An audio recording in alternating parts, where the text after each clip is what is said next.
Personnes handicapées. Donc je vais tout de suite passer la parole à Laurent Thomas qui va venir vous expliquer les grands enjeux de cette mission nationale, son calendrier, sa feuille de route et puis surtout ce qui va se passer dans 18 mois.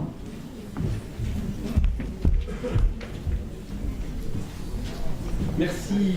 Elsa. Merci pour l'animation de cette table ronde et de ce temps d'échange qui nous a permis de poser le décor de ce sujet essentiel. Merci aux intervenants de la table ronde pour vos apports, vos éclairages, vos réflexions qui donnent le ton de cette question trop souvent oubliée. Nous attendons Sophie Cluzel d'une minute à l'autre qui vient de sortir d'une réunion qui va nous rejoindre et je voudrais la remercier pour sa présence également qui, je pense, traduit et atteste de l'engagement du président de la République et de l'ensemble du gouvernement de faire de cette question de l'action en faveur des personnes en situation de handicap une priorité. Merci à vous, Jacques Toubon, défenseur des droits, d'avoir accepté si spontanément et si gentiment, je dirais, d'accorder votre parrainage à cette mission nationale qui la place de fait sous le signe des droits fondamentaux des enfants en situation de handicap et de leurs familles. Merci à vous, Daniel Lenoir, le directeur de la Caisse nationale d'allocations familiales, de porter jusqu'au bout de votre mission cette volonté, cet engagement de faire de l'accès des enfants en situation de handicap à l'ensemble des lieux d'accueil collectif de la petite enfance et de loisirs, un enjeu central de la politique familiale dans notre pays. Merci à vous, Dominique Lemestre, directrice du mécénat à la Fondation de France, et Bruno Lachenay, directeur du développement sanitaire et social à la Caisse centrale de la mutualité sociale et agricole,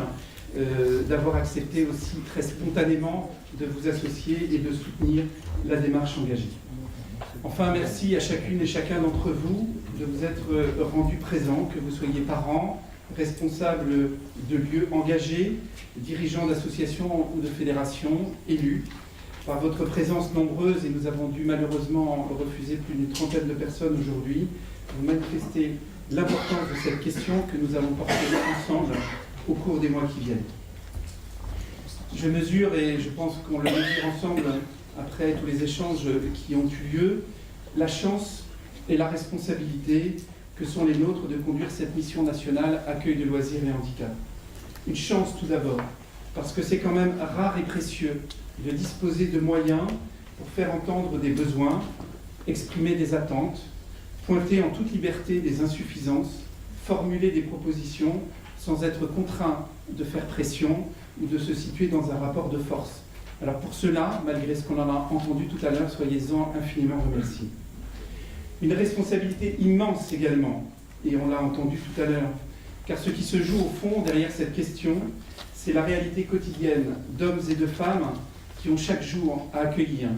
à composer ou à recomposer leur quotidien suite à la survenue du handicap dans leur vie, avec une telle intensité que seules celles et ceux qui l'ont vécu ou le vivent peuvent réellement le comprendre et le mesurer. En effet, Servan, tu l'as dit tout à l'heure, personne n'est préparé à la survenue du handicap dans sa vie, encore moins lorsqu'il s'agit de son propre enfant. Évidemment, on peut l'appréhender, l'imaginer, le craindre parfois, mais c'est un événement auquel on ne peut pas se préparer.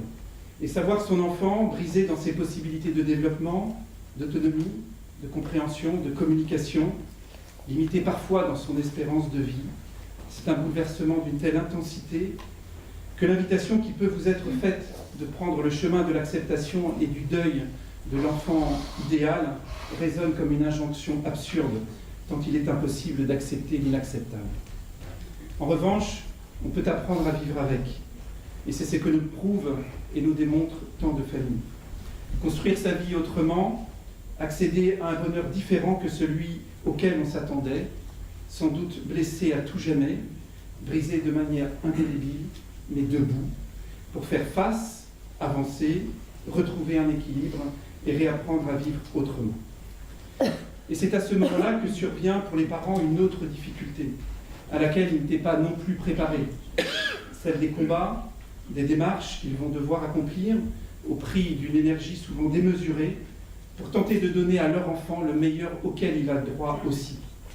C'est ce que tous les parents appelle le parcours du combattant, ce que je nomme la répétition incessante de l'annonce du handicap, à chaque fois qu'un refus est donné, à chaque fois qu'une porte se ferme, à chaque fois qu'il faut quémander un petit bout de droit qu'ont tous les autres parents sans rien demander. Dès les premiers mois de la vie de l'enfant, ils vont être mobilisés pour lui assurer une prise en charge précoce, la meilleure possible, faite de consultations, d'examens, de prise en charge, épuisante en temps et en disponibilité.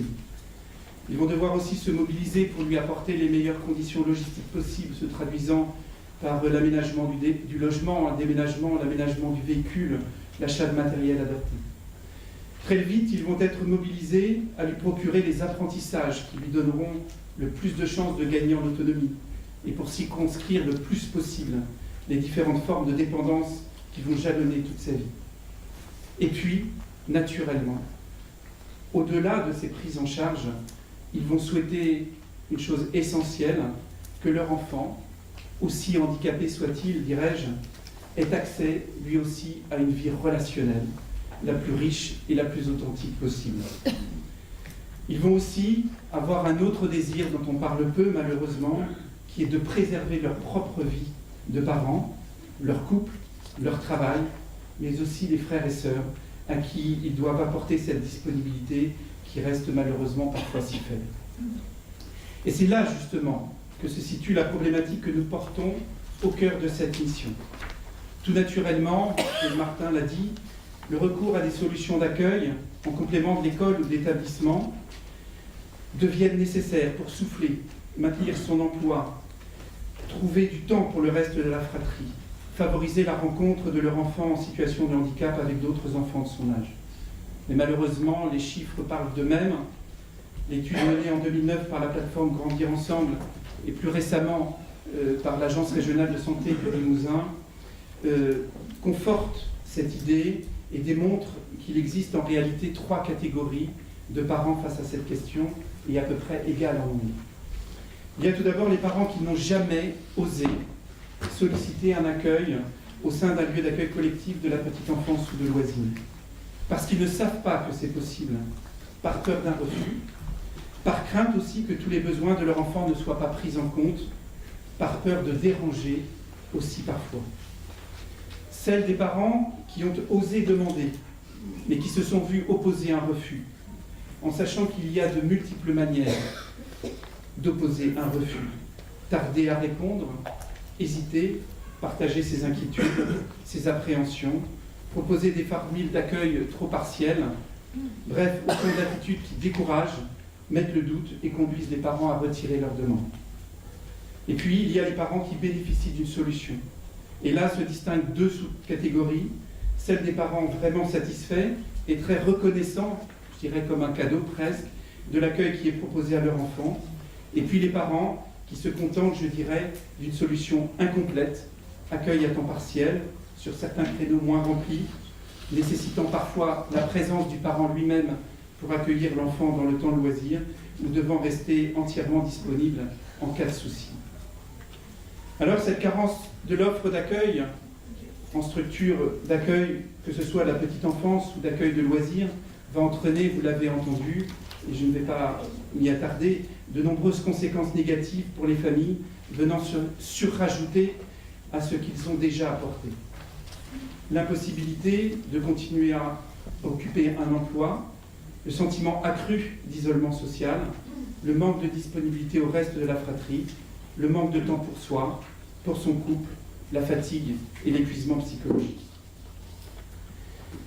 Depuis toujours, évidemment, comme l'a dit Claude, la société civile n'a pas attendu cette mission, ni la loi de 2005, ni même les programmes de soutien financier pour prendre leurs responsabilités et accueillir comme une évidence qui va de soi les enfants en situation de handicap au sein de leur structure. Qu'il s'agisse d'accueil de loisirs traditionnels, municipaux ou associatifs, en mettant en place des aménagements nécessaires à partir des besoins repérés. Que ce soit dans le cadre d'accueil de loisirs plus spécifiques ou plus adaptés qui ont fait de l'accueil de tous les enfants, quelle que soit leur pathologie, le cœur de leur projet éducatif et pédagogique, tout en maintenant le projet d'un accueil inclusif et partagé avec les autres enfants de leur âge. Et puis peu à peu, vous l'avez entendu, notamment ces 3 ou 4 dernières années, se sont développés sur une quarantaine de départements des pôles d'appui et de ressources destinés justement à promouvoir, à accompagner, à faciliter et à soutenir l'accueil des enfants en situation de handicap dans les accueils de loisirs. Fortement soutenus par les caisses d'allocation familiale, dans le cadre des enveloppes nationales dédiées à cette question, toutes ces initiatives ont pu se renforcer et se développer, et nous ne pouvons évidemment que nous en réjouir. Et malgré ces efforts, malheureusement, nous le savons, la situation reste complexe pour de nombreuses familles, et nous sommes, comme l'a dit Claude, encore loin du compte, pour affirmer une bonne fois pour toutes que dans notre pays, les parents ayant un enfant en situation de handicap peuvent bénéficier des mêmes services que tous les autres parents. Aussi, cette mission nationale dédiée spécifiquement à cette question de l'accueil des enfants en situation de handicap dans les accueils de loisirs prend tout son sens et arrive, me semble-t-il, à un moment extrêmement propice. D'abord parce que les nouvelles générations de parents d'enfants en situation de handicap revendiquent leurs droits, et c'est bien légitime, à continuer à exister de la manière la plus ordinaire possible et à bénéficier des mêmes services que tous les autres parents. Et c'est un phénomène, me semble-t-il, avec lequel il faudra compter dans les années qui viennent. Parce que nous disposons aussi aujourd'hui d'un grand nombre d'initiatives qui ont fabriqué, la plupart du temps, chacun isolément, un ensemble de pratiques, d'outils qu'il convient d'identifier, de recenser, de partager, de diffuser pour soutenir les nouvelles initiatives à venir. Et parce que, après 2 conventions d'objectifs et de gestion entre la Caisse nationale d'allocation familiale et l'État, où ce sujet a fait partie des orientations prioritaires sous forme de financement, je dirais, expérimentaux, la question se pose aujourd'hui d'une traduction de ces orientations dans les politiques et systèmes de financement de droit commun. 6 axes de travail vont donc jalonner cette mission. Il s'agira tout d'abord d'affirmer évidemment cette réalité des droits des enfants et de leurs parents, mais aussi de mieux comprendre, Claude l'a dit, de mieux définir, de mieux caractériser, de mieux approcher les besoins et les attentes des familles. Et qui de mieux placé que Claude Martin pour mener cette réflexion. Il sera accompagné par cela de Charlotte Debès, qui est dans cette salle, toute jeune doctorante en sociologie et anthropologie, qui, au travers d'enquêtes, d'appels à témoignages et de monographies, pourra rendre compte de ces travaux essentiels. Le second axe, effectivement, consiste à recenser et à dresser une typologie, voire même une cartographie des initiatives et des pratiques. Nous disposons déjà, grâce au partenariat avec la Caisse nationale d'allocation familiale, la Fondation de France et la Caisse centrale de la mutualité sociale agricole, de plus de 500 projets, 500 initiatives qui se sont développées ces dernières années et que nous allons pouvoir identifier, analyser, pour rendre compte justement de ces pratiques. Et puis, en troisième lieu, de toutes ces pratiques, nous nous attacherons à recueillir, avec leur accord bien sûr, tous les outils créés, qu'il s'agisse de chartes, de guides d'évaluation des besoins, de fiches de modalités d'accueil, de protocoles d'accueil, de modules de formation, afin de constituer une sorte de boîte à outils dans laquelle pourront venir puiser sans réserve toutes celles et tous ceux qui souhaiteront prendre part à ce mouvement devenu désormais irréversible. Le 4e axe concerne plus spécifiquement les pôles d'appui et de ressources. Cette étude sera conduite par Sylvain Cariou, que vous avez entendu tout à l'heure, et Sonia Pareux, que je cherche dans la salle, qui a dû sortir, qui est là. Voilà. Tous deux référents handicap, Sylvain sur le département de la Vienne et Sonia sur le département de la Touraine, et qui ont été à l'initiative tous les deux du réseau Les Inclusifs. Et je tiens pour le coup à remercier leurs employeurs respectifs, la Fédération des centres sociaux de la Vienne et la page de l'Indre-et-Loire, pour leur mise à disposition chacun à mi-temps tout au long de cette étude. Le 5e axe sera plus technique et plus économique. C'est peut-être un sujet dont on a peu parlé tout à l'heure, mais qui est essentiel. Il se concentrera principalement sur la question des coûts supplémentaires, de leurs motifs, sans doute principalement en encadrement et en formation des équipes,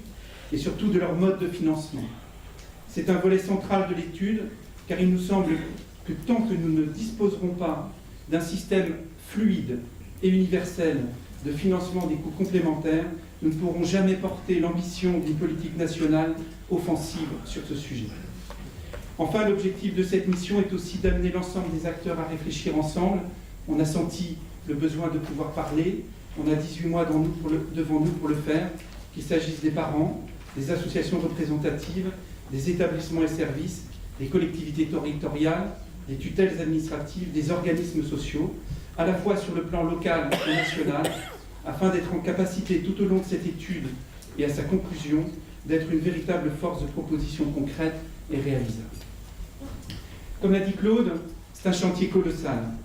Mais à l'instar de toutes celles et ceux qui depuis des années œuvrent sur les terrains pour ces droits fondamentaux, toute avancée sur ce sujet sera dans tous les cas extrêmement précieuse.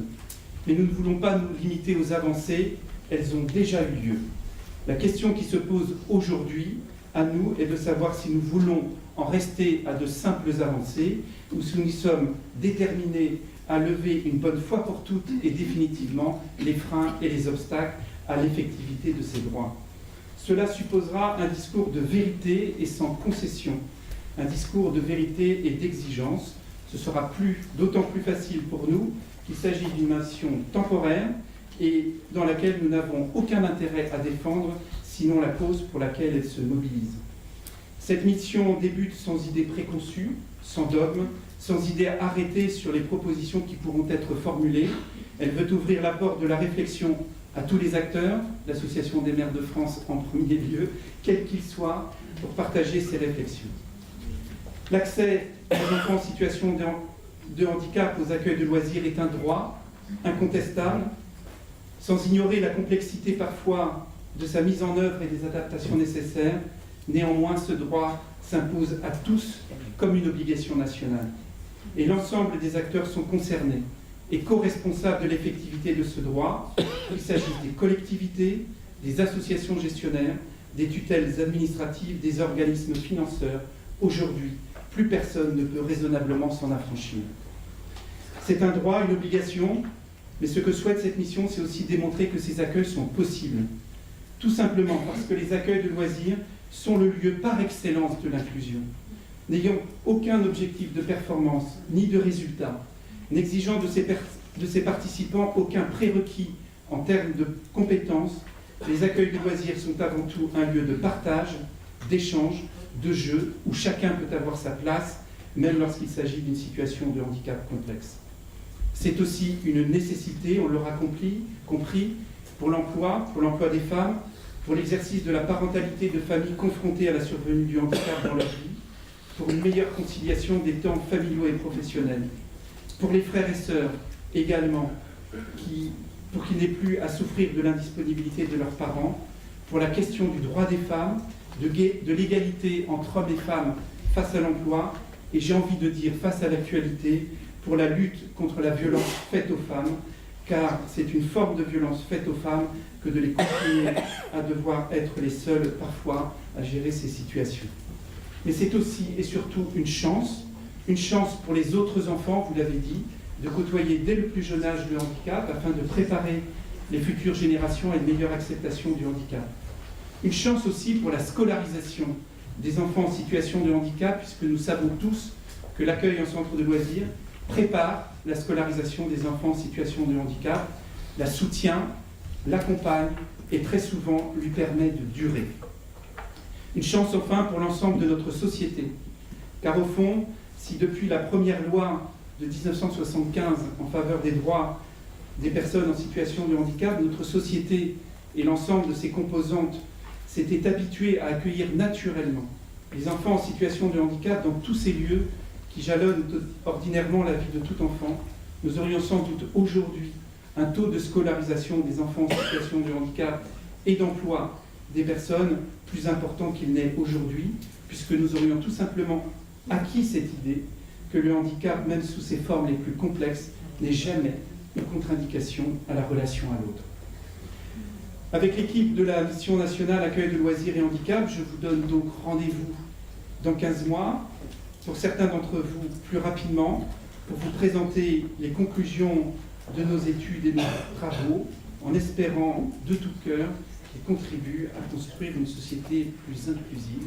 Je vous remercie.